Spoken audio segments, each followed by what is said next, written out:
प्रिय विद्यार्थियों, इस कक्षा में आप सबका स्वागत करती हूँ। जैसे आप सब जानते हैं, मैं हूँ doctor T Arun Kumari, assistant professor of Hindi. बेटा, आज हम हमारे पाठ्यक्रम में गद्य दर्पण में और एक पाठ है। इससे पहले हम उत्साह और चरित्र संगठन देख चुके हैं। उसके बाद का पाठ होगा बाजार दर्शन। तो इस पाठ को इस कक्षा में हम सुनेंगे। ठीक है बेटा। तो बाजार दर्शन, जैसे कि आप सब जानते हैं, बाजार का मतलब क्या होता है? हाँ, शॉपिंग या मार्केट जिसको कहते हैं ना, वो उस बाजार के विभिन्न रूपों का संदर्शन हमें होता है इस पाठ में। तो हम जो पाठ आज सीखना चाहते हैं उसके लेखक परिचय कुछ इस प्रकार है कि लेखक का नाम है जैनेंद्र कुमार और आपका जन्म जो है 2 जनवरी 1905 को हुआ था। श्री जैनेंद्र कुमार जी का जन्म 2 जनवरी 1905 को हुआ था। तो आपकी विशेषता क्या है कि आप एक व्यापारी हैं एवं संवाददाता। ठीक से सुनिए बेटा, संवाददाता को हम तेलुगु में विलेकरी कहते हैं, है ना, न्यूज़ रिपोर्टर जिसको कहते हैं ना, वो है। तो आप एक व्यापारी हैं, साथ साथ एक संवाददाता भी माने जाते हैं हमारे जैनेंद्र जी। तो आपकी प्रमुख रचनाएं बहुत ही अच्छी रचनाएं बेटा। एक है परख और दूसरा है त्यागपत्र का अर्थ है तेलुगु में हम कहते हैं राजीनामा।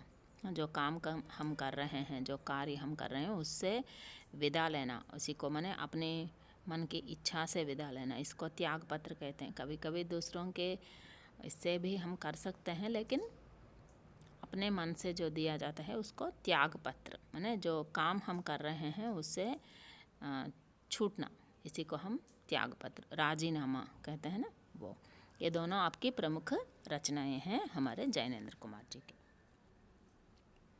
तो पाठ सारांश में क्या बताया जा रहा है, देखिए कि बाजार मनुष्यों को वस्तुओं के मोह जाल में फंसा रखता है।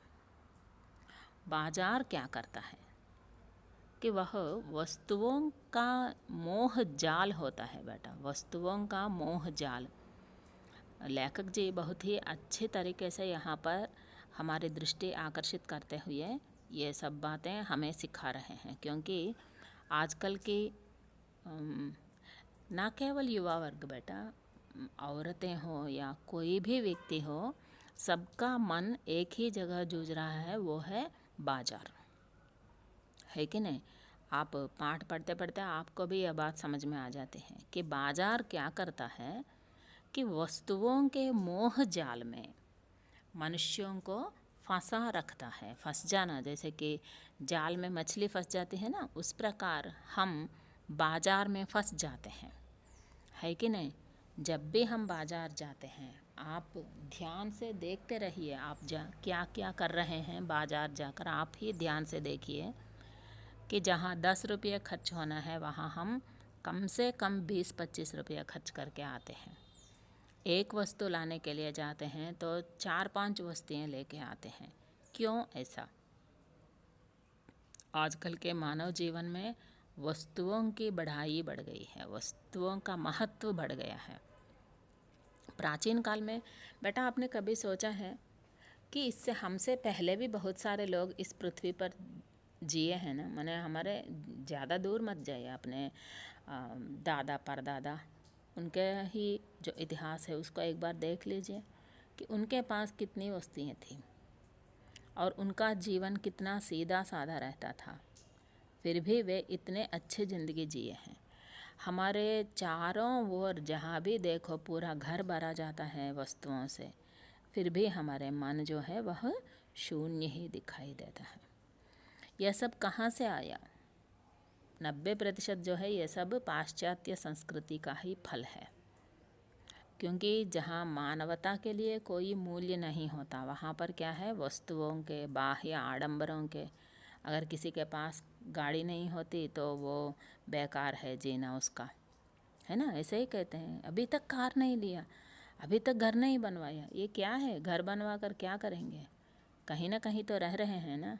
अभी तक तुम्हारा मन शुद्ध नहीं हुआ, ऐसा प्रश्न कोई भी नहीं पूछेगा इस संसार में, देखिए आप, है ना। मतलब क्या है कि वस्तु पर जो मोह है वह बहुत ही भारी पड़ जाती है कभी कभी।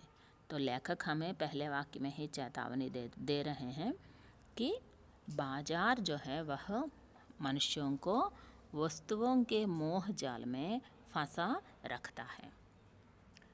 इसलिए हमें अपने मन को नियंत्रण में रखना चाहिए। तो हमें क्या करना चाहिए? जब बाजार की स्थिति ऐसी है तो हमें क्या करना चाहिए? अगर बाढ़ आती है तो उसमें हम भी बहकर चले जाते हैं, लेकिन जब हमारे पास एक नौका है तो भी हम बाढ़ में निकल जाएं या बाढ़ से अलग हो जाएं, है ना। बात समझ में आए ना? వరద కొట్టుకుపోతామా మనము, మన దగ్గర ఉన్న పడవతో పక్కకి చేరడానికి ప్రయత్నం చేస్తామా? क्योंकि बाजार किसी को नहीं छोड़ती। మనకి అవసరం లేకపోయిన వస్తువులు కూడా మన చేత కొనిపిస్తారు। यह सब जिसको हम कहते हैं ना षड्यंत्र या कूटनीति कहते हैं, व्यापारियों की कूटनीति है ये। जिन चीज़ों की हमें बिल्कुल आवश्यकता नहीं होती फिर भी हमारे घर में भरे पड़े रहते हैं ऐसी चीज़ें। क्योंकि मानव को क्या है कि कुछ को देखने से उसे मोह बढ़ जाता है, तो उस मोह में मानव की इस मनस्थिति को जानकर ही व्यापारी वर्ग ऐसे करते हैं। आप सब देखते होंगे कि कोई पैसा भी एक रुपया डाउन पेमेंट करो, गाड़ी लेके चलो, है ना। हाँ, कि 10,000 दे दो, कार लेके चले जाओ। और फिर क्या होगा?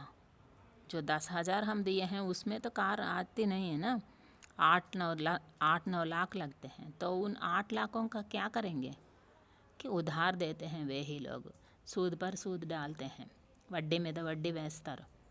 फिर भी रोज़ हमें यही सिखाते हैं कि ये अच्छा नहीं है, वो अच्छा नहीं है, इसमें और एक वर्षन आया है, वो वस्तु ले लो, ये वस्तु ले लो, हमारे सर खाते रहते हैं, है ना। तो लेखक क्या कहना चाहते हैं कि हमें अपने मन को नियंत्रण में रखना चाहिए। लोग ऐसे कहते रहते हैं, मार्केट हमें बुलाते रहते हैं, फिर भी हमें क्या करना चाहिए कि अपने मन को नियंत्रण में रखना सीखना चाहिए। मात्र आवश्यक वस्तुओं को ही खरीदना चाहिए। तो लेखक हमें यही सुझाव देते हैं कि हमें मात्र आवश्यक वस्तुओं को ही खरीदना चाहिए। आवश्यक वस्तु मतलब जिन चीज़ों की हमें आवश्यकता पड़ती है, కేవలం అవసరమైన వస్తువులు మాత్రమే కొనుక్కోవాలి, అనవసరమైన వస్తువులు కొనరాదు। तब मन में और समाज में शांति बना रहता है। देखा, जब हम अनावश्यक वस्तुओं को खरीदते रहते हैं तो क्या होगा कि हमारे मन में अशांति भर जाती है, समाज में भी अशांति भर जाती है। समाज में कैसे भर जाती है बेटा? कि हम बहुत ही गर्व से नए वस्तु लेकर हर किसी के घर घूमते रहते हैं, देखा मैंने ये लिया, मैं ये ख़रीदा, मेरे पास ये चीज़ है, ये चीज़ है। तो सब लोग एक जैसे नहीं होते। कुछ लोग समझते हैं चलो पैसेदार है, उसके पास कुछ है तो उसने ख़रीद लिया, लेकिन कुछ लोग ऐसे होते हैं कि उसे भी उन चीज़ों की लालच हो जाती है ना। उनके घर में बवंडर मच जाता है कि नहीं। मतलब क्या है कि हम अगर आवश्यक वस्तुओं को ही खरीदें तब क्या होगा कि हमारे मन में भी शांति होगी और समाज में भी शांति हो सकती है। बाजार में किसी लिंग, धर्म, जाति के भेद नहीं होते। देखा, बाजार कौन जाते हैं? ना केवल स्त्री, ना केवल पुरुष, ना केवल बालक, ना केवल बालिका, सब लोग चलते हैं। माने यहाँ पर लिंग भेद का कुछ नहीं होता। कभी कभी ऐसा सोचा जाता था कि औरतें जो हैं शॉपिंग ज़्यादा करते हैं, लेकिन अब औरतों से ज़्यादा मर्द ही निकल रहे हैं। लड़कियां ज़्यादा शॉपिंग करना पसंद करते हैं, लेकिन लड़के भी आजकल ऐसे ही घूम रहे हैं। शॉपिंग का मतलब कोई एक ही वस्तु पर आप टिक मत जाइए बेटा। अपनी शारीरिक सुंदरता को बढ़ाने से लेकर हर प्रकार के हर चीज़ को, घर की सुंदरता बढ़ाने वाले चीज़, घर में पेंट कौन सा करवाना है वो ही लोग सिखाते हैं, कलर कॉम्बिनेशन कौन सा अच्छा रहेगा वो ही लोग सिखाते हैं। माने वो लोग हमें सिखाते रहते हैं, तो हम उन सबको भरते रहते हैं अपने मन में और उसी के मुताबिक हम चलना जानते हैं। तो लेखक क्या कहते हैं कि बाज़ार में किसी लिंग का कोई भेद नहीं होता, उसी प्रकार कोई जाति का भेद भी नहीं होता कि ऐसे जाति लोग ही बाज़ार जाते हैं, ये जाति वाले नहीं जाते, ऐसा कभी नहीं होगा। और कोई भी धर्म का भी व्यक्ति, माने कोई हिंदू हो या मुसलमान हो या क्रिश्चियन हो, सब लोग बाज़ार जाते हैं, है ना। व्यापारी लोग हमें ऐसे ही बुलाते हैं कि अक्षय तृतीया के दिन आ जाओ, या फिर रमज़ान के अवसर पर ऐसे ऐसे छूट दिए जा रहे हैं, है ना, आपके लिए इतना हम देते हैं कि कम कर रहे हैं, उसके दाम में कम कर रहे हैं, तो आ जाओ ये ख़रीद लो। कपड़ों में 50-50 ऑफ़र देते हैं। ऐसा कुछ भी हो, माने जाति हो या धर्म हो या वर्ग हो, सबके लिए खुला रहता है यह बाज़ार, और सब लोग जाते रहते हैं। तो बाज़ार कौन लोग जाते हैं? लेखक जो है बेटा, जैसे कि एक निबंध है, ऐसा लिखते हैं यहाँ पर कि मन खाली हो तो बाज़ार, मन खाली ना हो तो भी बाज़ार, लोग बाज़ार जाने के अवसर ढूंढते रहते हैं। यानी लोगों के लिए क्या है कि वे बाज़ार जाने के अवसर ढूंढते रहते हैं। మన తెలుగు అవసరం వేరు, హిందీ అవసరం వేరు. హిందీలో అవసర్ అంటే సందర్భము, అవకాశము. తెలుగులో అవసరం అంటే నాకు ఇది కావాలి, నీడ్ అన్న అర్థంతో మాట్లాడతాం. आवश्यकता अंटाम दाన్ని हिंदी लो. सो यहाँ पर क्या है कि लोग बाज़ार जाने के अवसर ढूंढते रहते हैं कि उन्हें कौन सी स्थिति में बाज़ार जाएं, किस बहाने चलें. ఏ వంక పెట్టుకొని बाज़ार వెళ్ళాలి ఇప్పుడు? मन खाली हो तो बाज़ार, अरे चलो यार कुछ नहीं सूझ रहा है, चलो थोड़ा शॉपिंग करके आते हैं. मन खाली ना हो तो भी बाज़ार, अरे बाप रे घर में पड़ा हुआ है इतना बड़ा, ये इन सबको ख़रीदना है, ये सब शॉपिंग करना है, तो चलो बाज़ार. मतलब क्या है? मन खाली हो तो भी बाज़ार, मन खाली ना हो तो भी बाज़ार, लोग बाज़ार जाने के अवसर ढूंढते रहते हैं. तो बाज़ार जाने वालों को हम क्या कहते हैं? ग्राहक. తెలుగులో వీళ్ళని వినియోగదారులు అంటారు, कंज्यूमर्स या कस्टमर्स. तो ग्राहक कितने प्रकार के हो सकते हैं? लेखक जैनेंद्र जी हमें एक बहुत बड़ा लिस्ट देते हैं कि इतने प्रकार के ग्राहक मिलते हैं हमें बाज़ार में. देखिए कौन कौन से प्रकार के ग्राहक मिलते हैं.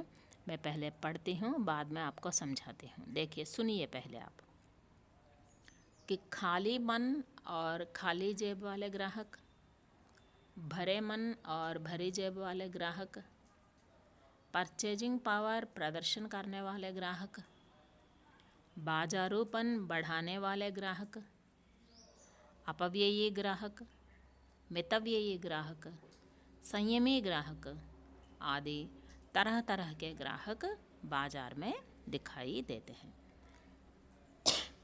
देखा बेटा कितने प्रकार के ग्राहक मिलते हैं. అంటే వినియోగదారులు ఎన్ని రకాలు, ఏ వెరైటీస్, మనం బజార్లోకి వెళ్తే ఎన్ని రకాల ప్రజలను చూస్తాము. ఒక్కసారి अगली बार जब आप बाज़ार जाएंगे तो इस दृष्टि को लेकर जाइए, है ना, इस प्रकार के सोच को लेकर जाइए कि खाली मन और खाली जेब वाले ग्राहक, माने उसके मन में कुछ खरीदने की इच्छा नहीं होती और उसके जेब में कुछ खरीदने के पैसे भी नहीं होते. ऐसे लोग किस लिए जाते हैं? कि बस समय बिताने के लिए, मैंने टाइम पास के लिए जाते हैं, और जितना भी रोड है पूरा सड़क इधर से उधर, उधर से इधर 3-4 बार चलते हैं और घर वापस आ जाते हैं. मैंने खाली मन और खाली जेब वाले ग्राहक. दूसरा कौन है? भरे मन और भरी जेब वाले ग्राहक. देखा इनका मन पूरा भरा हुआ है, फिर भी जेब भी भरा हुआ है इनके, मैंने उसको कुछ खरीदने की आवश्यकता नहीं होती है, फिर भी पूरे जेब में पैसा भर कर चलते हैं, और जो कुछ भी नया दिखता है चलो एक बार ट्राई करते हैं करके उसको ले लेते हैं. वॉच, है ना। ऐसे ही गाड़ियाँ, और थोड़ा ज़्यादा पैसे होंगे तो वो बाद में आएगा कि परचेजिंग पावर दिखाने वाले ग्राहक, परचेजिंग पावर प्रदर्शन करने वाले ग्राहक, माने उसके पास इतने सारे पैसे हैं तो वह क्या करें। कभी कभी हम देखते हैं ना 40 करोड़ की कार मिली है, एक कार का जो दाम है वो 40 करोड़ है। देखिए 40 करोड़ का एक कार, माने एक छोटा सा स्टेट के लिए वो बजट बन जाता है ना। माने उतना उसके पास उतने सारे पैसे हैं तो वह अपने परचेजिंग पावर दिखाएगा। कभी कभी आप देखते हैं ना कि एक बहुत बड़ा डायमंड आया है, नीलाम करते हैं, है ना, तो किसी ने इसको ले लिया इतने करोड़ रुपये लेकर, ఒక పెద్ద వజ్రం ఉందండి వేలంలో దాన్ని ఇన్ని కోట్లు పెట్టి కొన్నారు అంటుంటారు कि उसके पास परचेजिंग पावर है, तो उसको प्रदर्शन करने वाले ग्राहक भी हमें प्राप्त होते हैं। और बाजारूपन बढ़ाने वाले ग्राहक, ये घर में ठीक तरह से बैठते नहीं और ये इधर जाकर उधर जाकर घर आकर कहते हैं, देखा पड़ोसी वालों से आसपास के लोगों से कहते हैं उधर वो ऑफ़र रखा है, इधर वो एग्जीबिशन रखा है, कभी गए नहीं क्या, वो 3 दिन में ख़त्म होने वाले हैं, तो जाओ जल्दी जाओ, वहाँ पर ये मिल रहा है, यहाँ पर वो मिल रहा है, ऐसा बाजारूपन बढ़ाते रहते हैं। ऐसे ग्राहक भी मिलते हैं।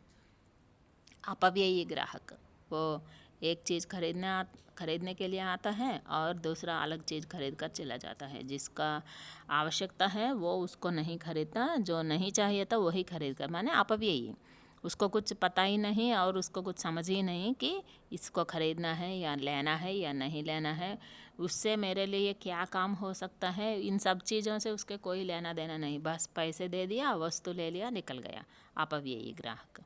और कोई होता है कि मितव्ययी, ये तो जो जिन चीज़ों की आवश्यकता है वो भी नहीं खरीदता। देखा, अगर 10 किलोग्राम गेहूँ चाहिए था तो 1 ही किलोग्राम लेकर जाएगा, तो घर जाकर क्या करेगा, फिर से एक बार बाजार आएगा, है कि नहीं। ऐसा माने मितव्ययी ग्राहक, ये जितने पैसों को खर्च करना चाहिए था उतने भी नहीं करता, उससे भी कम करता है, ऐसे को मितव्ययी ग्राहक कहते हैं। और सबसे उत्तम कौन है, लास्ट में जो आया है वही है संयमी ग्राहक, माने उसको पता है कि घर में क्या चीज़ है क्या चीज़ नहीं है, कितने मात्रा में खरीदना चाहिए, कितना छोड़ देना चाहिए। जब ऐसा संयमी ग्राहक होता है तो उससे किसी को कोई नुकसान नहीं हो सकता। इस प्रकार के तरह तरह के ग्राहकों को हम बाजार में देख सकते हैं। तो माल की संस्कृति से बाजारूपन बढ़ता है, सामान्य बाजार मध्य वर्ग के लोगों से संबंधित होती है ना। जैसे हम कहते हैं ना शॉपिंग मॉल्स, इस प्रकार की संस्कृति से बाजारूपन बढ़ता है। क्योंकि कभी आप गए हैं या नहीं मुझे पता नहीं, कभी नहीं गए तो एक बार जाके देख लीजिए कि शॉपिंग मॉल की संस्कृति कैसी होती है। कि आप अगर सुबह 6 बजे से उधर बैठेंगे तो रात को 12 बजे तक उधर ही रह सकते हैं हम, है ना। जब से वो खुलता है तब से हम कभी कभी तो 24 घंटे उधर भी रह सकते हैं। माने जो कुछ चाहिए था आपको, हेयर कट से लेकर, है ना, माने शरीर को सुंदर रखने के जो तरीके हैं जितने भी, उनके साथ से लेकर सिनेमा देखना है, खाना खाना है, कपड़े खरीदना है ना, कुछ ज्वेलरी खरीदना है, कुछ भी हो उसी एक ही जगह मिल जाते हैं हमें, माने ऐसे को शॉपिंग मॉल। तो इस प्रकार की संस्कृति से क्या होता है कि बाजारूपन बढ़ता है, क्योंकि जिन चीज़ों की आवश्यकता नहीं है फिर भी हम उसी को जाकर खरीदते हैं। कि हमें नहीं चाहिए था फिर भी जाते हैं कि किसी दोस्त ने ले लिया, अरे यहाँ इतनी दूर आए हैं, कुछ न कुछ तो लेना पड़ेगा, ऐसा भिन्न प्रकार के सोच कर हम खरीद कर लेते जाते हैं। माने इससे माल की संस्कृति से क्या होता है कि बाजारूपन बढ़ता है।